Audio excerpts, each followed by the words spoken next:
皆さんこんにちは。前回のメキシコ旅行パート1の動画も見ていただけましたでしょうか。今回の動画はその続きのカンクンのオールインクルーシブホテルで過ごす2泊3日の様子をお届けします。今回私たちが泊まったホテルでは綺麗なプライベートビーチもあって、レストランやカフェも充実していて、大人から子供まで楽しめる素敵なホテルでした。おすすめホテルなのでぜひ最後まで見ていただけますと嬉しいです。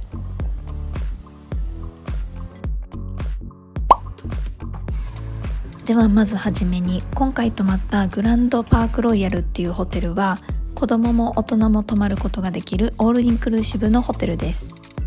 場所はホテルゾーンの真ん中ちょっと北ぐらいに位置していて、宿泊できる建物は大きく4つあります。今回私たちは海にすぐ出られるオーシャンフロントというところのお部屋を取りました。お部屋の種類もいろいろあって、ジャグジーやプールがついているものや大人数の家族用のスイートルームもあります。レストランやバーに関してはビュッフェ、シーフードメキシカン、イタリアン、オリエンタルな鉄板焼き、オールインクルーシブには含まれてないステーキ屋さん、あとはプールサイドバーやジャンクフード、また24時間のルームサービスもあります。当日私たちは11時ぐらいに着いちゃったんですが、お部屋には入れないもののチェックインはさせてもらえて、いろいろカフェやレストランも行っていいよっていうことでした。とりあえずホテルを散策します。朝ちょっとしんどかったけど、この景色を見たらそれも吹っ飛んでワクワクしかありません。プライベートビーチと大きなプール、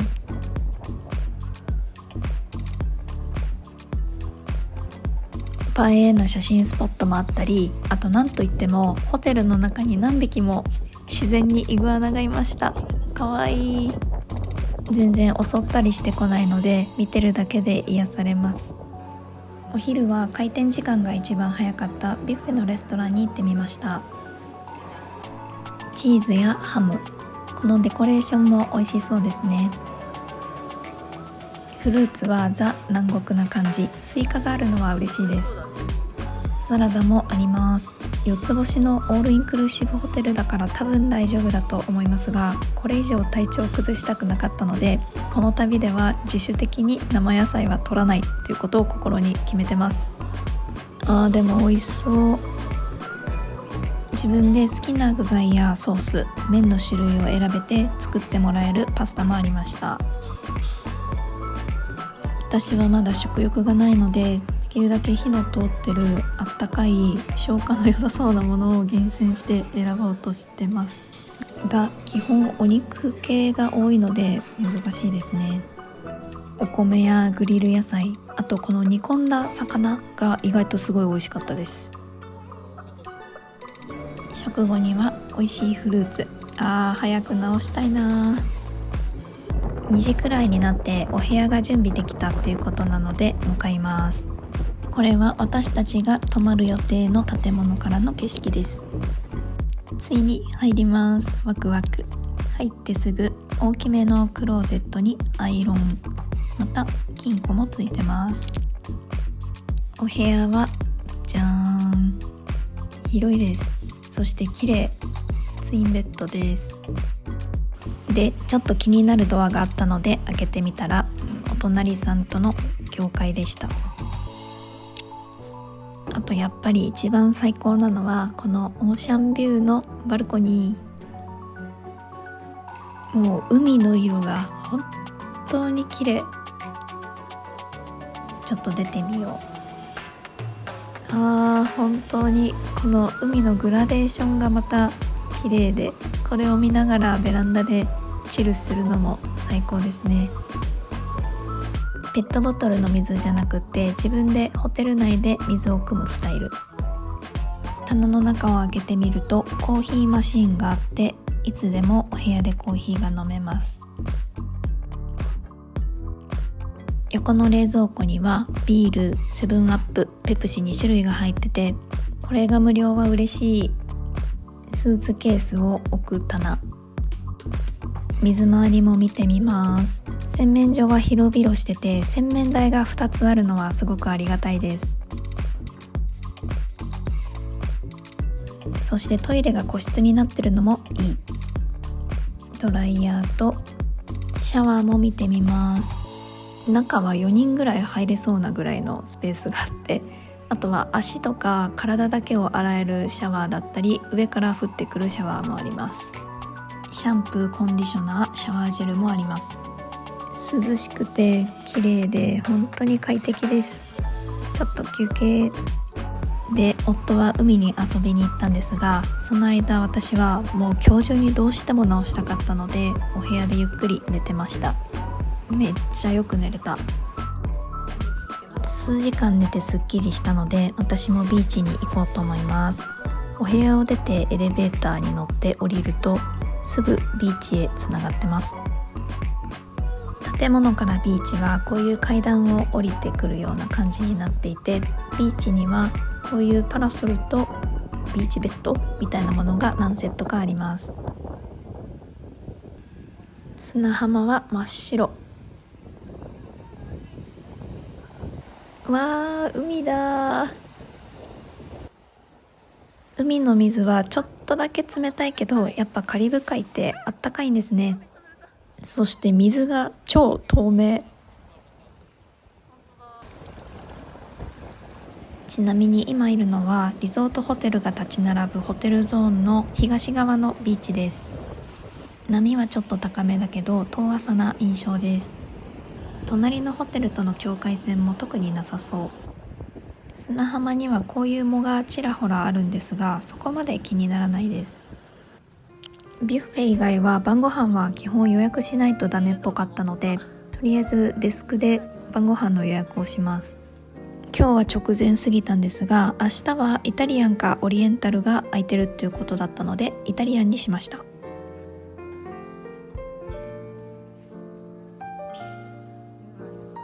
さっきのデスクの人に今日は6時半からカリビアンショーがあるからぜひ行ってみてって言われたので来てみたんですが、7時になっても人が全然いないし、全く始まる気配なし。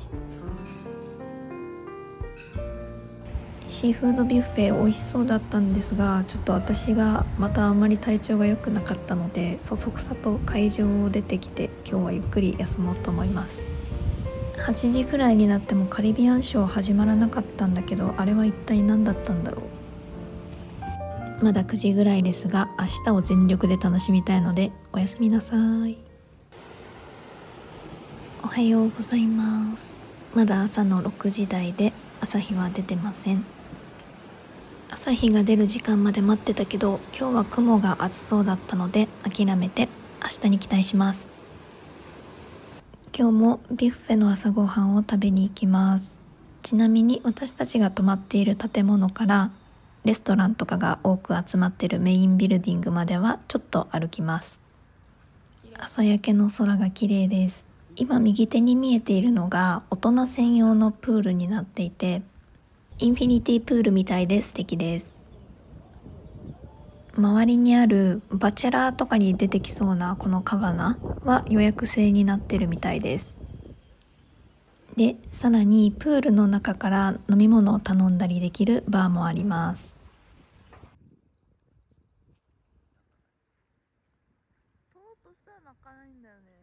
こっちの人は夜遅くまで遊んで、朝起きるのは遅いのかな。結構静かです。写真スポットもいい感じ。ここでこの日どういうアクティビティがあるかっていうのが見れるみたいです。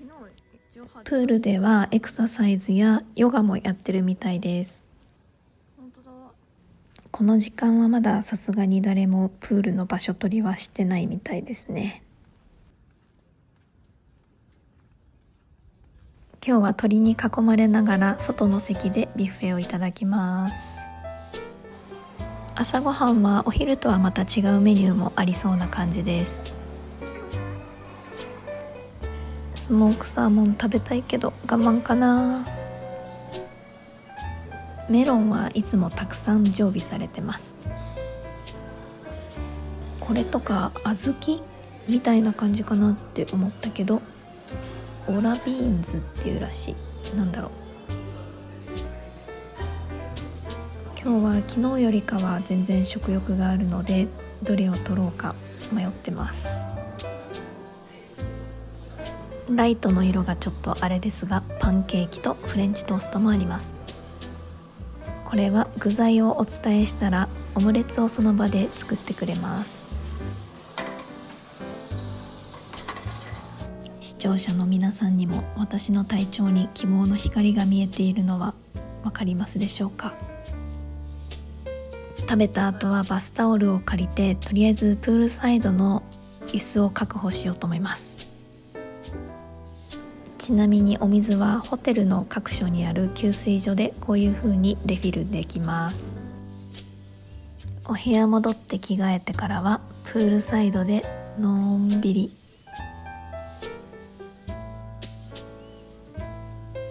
気が変わったら海の方にもすぐ行けるのがいいですね。今日はこの1週間で一番波が穏やかな日らしいので、また後で海の中も入りたいと思います。今朝朝早くから砂浜の方からトラックの音がしてたんですが、掃除をしてくださってたんですね。プールは場所によって深さが違うくて、一番深いところでだいたい150センチぐらいだった気がします。プールでちょっと泳いだりゆっくりしたりして、この先にあるバーでドリンク作ってもらえます。ソフトドリンクからアルコールまで何でも。私はマンゴー大切りのノンアルコールを作ってもらいました。フローズンになってて美味しいです。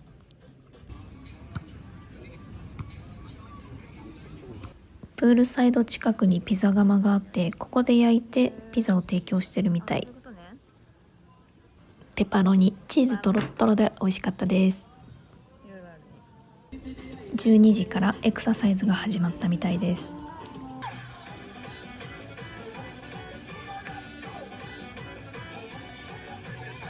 カンクンで最も有名なナイトクラブココボンゴ。勇気ないけど気になります。で、いつの間にかオープンの時間になってたので、こちらのシーフードレストランに行ってみます。シーフードがメインですが、お肉系のグリルもあります。値段が書いてないので気にしなくていいのが嬉しいです。こちらお通しの名前はわからないけど、瓦せんべいみたいな素朴な味のパリッとしたやつでした。さすがメキシコ、ソースがいっぱい用意されてて、どれも辛そうです。ロブスターの旨味がしっかり出てました。このシュリンプカクテルは冷たいトマトスペースのソースの中にエビがゴロゴロ入ってて美味しかったです。こちらは焼き鳥みたいなチキンのグリルと、こちらはシーフードタコス、イカやタコが入ってました。最後はパスタをシェアしました。ようやくやっとまともな食事をとれて、本当に心の底から嬉しいです。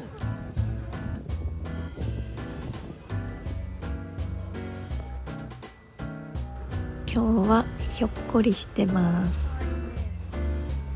午後はお部屋でゆっくりしたり、ちょっと海に入りに行ったりしてのんびり過ごしました。夜は予約してたイタリアンを食べます。ここはドレスコードが何気に厳しめでした。サラダ系は自由に取れるビュッフェ形式です。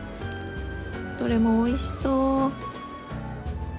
前菜やメインはメニュー表からテーブルで注文します。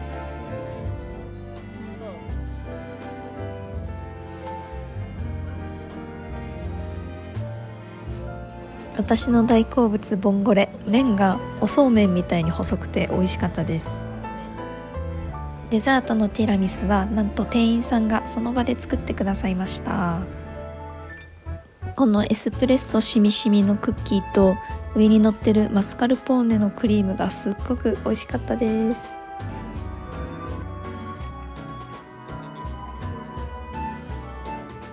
お腹いっぱい大満足でした。さっきのイタリアンの上にはバーもあって、夜遅くなると結構音楽イケイケな感じでした。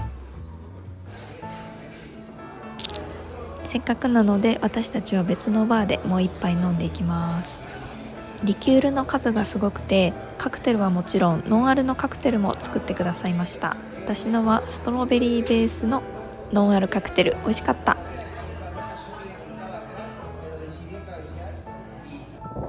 外にお土産屋さんが出てたので覗いてみます。ネックレス系やあんまりローカル感を感じない雑貨系、そして暗闇で光る T シャツもたくさん種類がありました。夜のプールも幻想的。プールには入れないようになってるけど、プールサイドでゆっくり過ごすこともできます。今夜は野外でロックンロールショーをしてました。アメリカからの旅行者も多いからか、80年代くらいの音楽でめちゃめちゃ盛り上がってました。星はもちろん綺麗だったんですが、この時は月も上限の月でとっても綺麗でした。おはようございます。今日はチェックアウトの日です。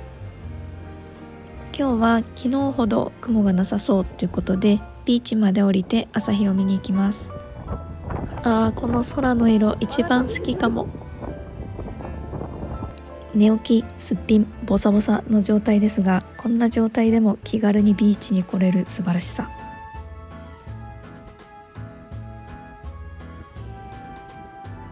みんな朝日にあまり興味がないのか、人が少なくてすごく静かです。お部屋のバルコニーから見てる人が多いのかな。雲がちょっとかかっちゃってるけど、朝日が出た瞬間本当に綺麗でした。朝日が出る瞬間まではショート動画で上げているので、よかったらそっちも見てみてください。こんな綺麗な景色を見れて、初日の体調不良とかも全部すっ飛ばして忘れるぐらい心が浄化されました。朝ごはんはオムレツを作ってもらって、ハッシュドポテトとパンケーキたち。ここは初日にアイスを食べてたカフェで、サンドイッチ系とか、あとはケーキもたくさん種類があって美味しそうです。食後にテイクアウトしてお部屋で食べている方が多そうな印象でした。私もチェックアウト前の滑り込みアイス美味しい。名残惜しいけどチェックアウトして空港までタクシーを呼んでもらいました。私たちは夕方の飛行機でメキシコシティに向かうので、もう12時にチェックアウトして空港に向かってるんですが、チェックアウトした後も4時まではホテルの施設を使っていいですよっていうチケットをもらうこともできました。なので夕方まで時間が空く人はホテルでゆっくりできるのもありがたいですよね。空港までは30分ぐらいで着きました。メキシコの方優しくて、ちょっとうろうろしてたらどこの航空会社って助けてくれます。空港のセキュリティの外にもカフェが何個かあるので、ちょっとそこで時間を潰します。行きの飛行機がトラウマになってるので、心を落ち着かせるためにカモミールティー。